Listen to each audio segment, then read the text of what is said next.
Hi everyone, it's Kute here, sending you much love wherever you're watching this short video blog right now. I wanted to make this short video to talk a little bit about how do you change people. That's right, anyone in your life. I mean, we all have those people in our lives that we wish were different. Our parents, our in-laws, our children, our spouses, our friends, that we think they should be a different way, that they're going down a wrong path, and we can see it and they can't. So how do you go about changing people?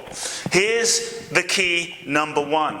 Realize that you can't really change anyone, and it's not your responsibility. You can't change anyone, but if you want to be truly a master at changing people, you have to first change yourself. Recognize that the people you attract into your life are a mirror manifestation of yourself. Every single friend and relationship and person you attract into your life reflects to you an aspect or a dimension of yourself that you most need to integrate, resolve, make peace with, embrace, heal, or accept. So ultimately, there is no relationship out there. There's only a relationship with people in your life that reflect to you yourself. You are in relationship with yourself. So if you spend your time and energy trying to change people out there, getting them to be different, trying to get them to be a different way, likely you will feel powerless, frustrated, resentful, upset.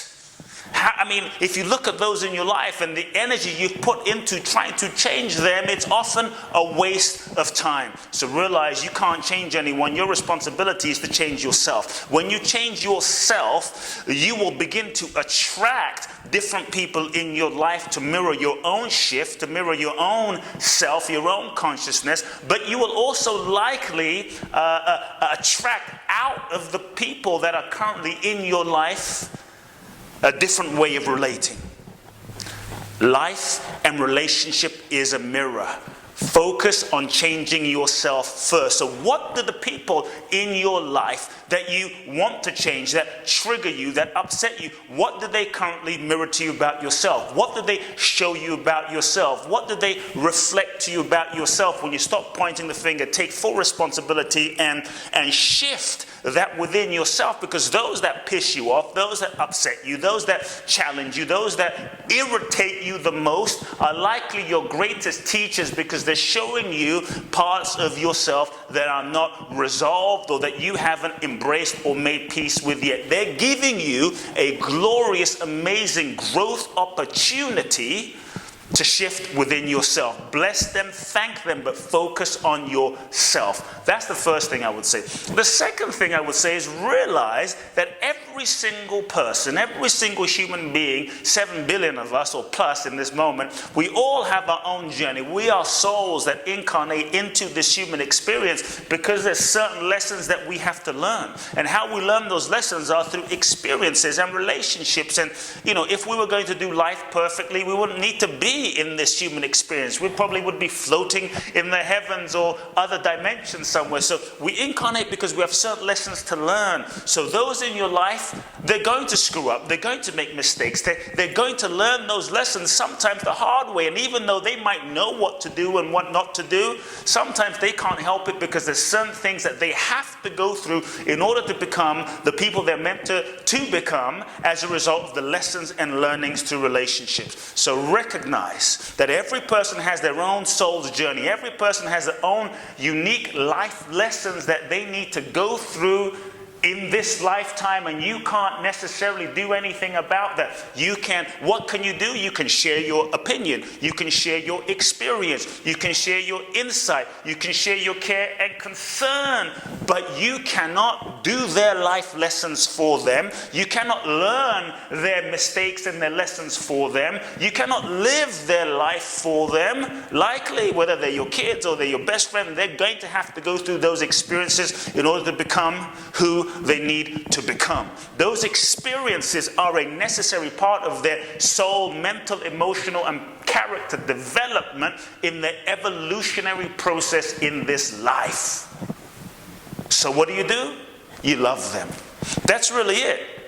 What you can do to truly be effective is to love them. When you know, many times we see our friends going down a certain path, or we see a better way for them, and sometimes there is a tendency we have sometimes to judge, to be judgmental. You shouldn't do that, you're doing it wrong. And our judgment is often coming out of caring. We're trying to tell them what to do and what not to do, because maybe you've walked the path. But realize that judging someone is not an effective strategy to get them to change. When you are able to honor their soul's journey, then you can show up in compassion. Then you don't just see them as personalities, as egos. You recognize that they are souls journeying through this universe, journeying through their lives. And then you can honor their soul's journey and show up in compassion and love, still sharing, still expressing, still communicating to them how you feel, but without attachment. Still maybe even offering your guidance and wisdom and input, but without judgment.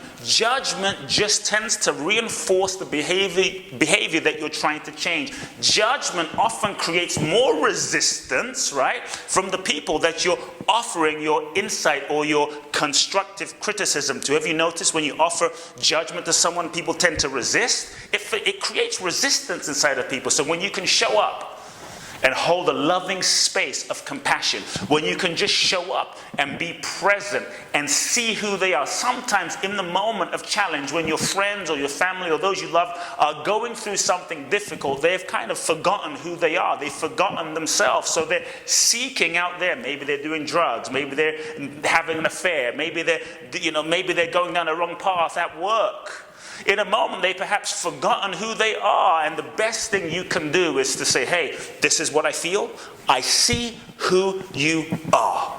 Your ability to stand firm in seeing the truth of your family member, the truth of this individual, the truth of this person is perhaps in that moment of darkness or confusion, the greatest gift that you can give that person as a loving and compassionate friend, seeing who they are. And lastly, I would say, look, you can't change anyone.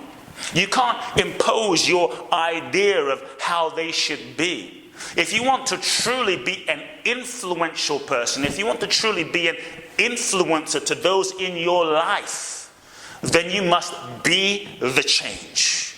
Embody the change, and so that as a result of your life, you're living it. As a result of your life, those in your life don't simply listen to what you say, but they're able to look at your life. And through the example of how you're living, your own joy, your own happiness, your own vitality, your own integrity, your life and who you're being, not what you're telling them, but who you're being, actually inspires them to shift. So be the change that you wish to see in those around you. I had a client long ago, and he kept saying to me, Kute, I want my kids to meditate. Why don't my kids meditate? I simply asked him the question, do you meditate? Well, sometimes. You have to be the change. So take a look in your life and just have an honest moment. Ask yourself, am I living my truth? Am I living what I believe? Am I living my integrity? Who you are speaks so loudly. Emerson said this. Who you are speaks so loudly, I can't hear what you say. Talk is cheap and action speaks louder than words. Your life, your state of your own body and life and finances and consciousness and how you live is really the fruit and the demonstration of your own personal growth, your own spiritual practice, and no one can argue with that. So when you are being loved, when you are living integrity, when you are living it, those around you will be impacted and touched and hopefully inspired by your example. So rather than trying to get people to change, you be the change and let who you're being inspire those around you to make the shift.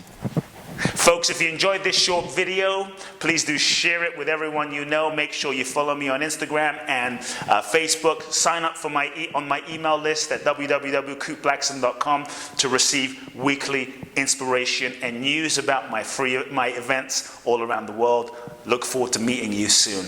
Until then, love now.